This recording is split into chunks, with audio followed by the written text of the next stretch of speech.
మంత్రి కోమటిరెడ్డి వెంకటరెడ్డి జుక్కల్ పర్యటనలో hot comments చేశారు. గత 10 ఏళ్లు నియంతలా పాలించిన కేసీఆర్ తన ఫామ్ హౌస్ చుట్టూ 750 కోట్లతో 4 లైన్ల రోడ్లు వేసుకున్నారని ఎద్దేవా చేశారు. 10 ఏళ్ల పాటు కుటుంబం మొత్తం అందిన కాడికి దోచుకున్నారని మండిపడ్డారు.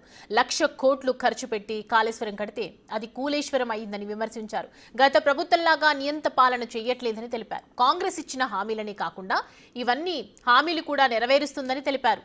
5 లక్షల ఇందిరమ్మ ఇండ్లు ఖచ్చితంగా ఇచ్చి తీరుతామన్నారు. 4 సంవత్సరాలలో ప్రతి ఒక్క నిరుపేదకు ఇందిరమ్మ ఇల్లు ఇస్తామని తెలిపారు మంత్రి. ప్రజాపాలన, పేదవాడి పాలన, వారి సంక్షేమం గురించి పనిచేస్తోందన్నారు.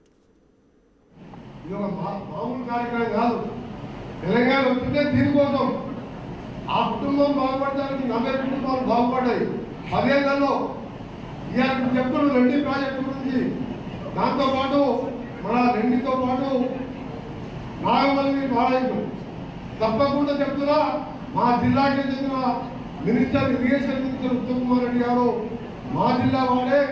నేను మీ ఎమ్మెల్యే ఎంపీ గారు నారాయణ రెడ్డి ఎమ్మెల్యే గారు కలిసి తప్పకుండా మా మినిస్టర్ ఇరిగేషన్ మినిస్టర్ మా జిల్లా వాడే కాబట్టి ముఖ్యమంత్రి గారి సహకారంతో ఆ 2 ప్రాజెక్టులు పూర్తి చేయడం, దాంతోపాటు బసవేశ్వర, సంగమేశ్వర ఎన్నికల శంకుస్థాపన చేసిండు.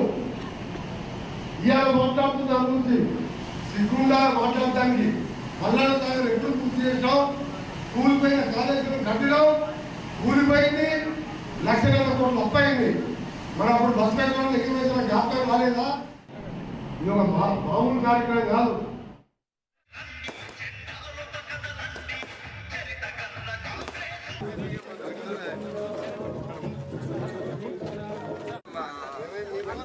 మంత్రి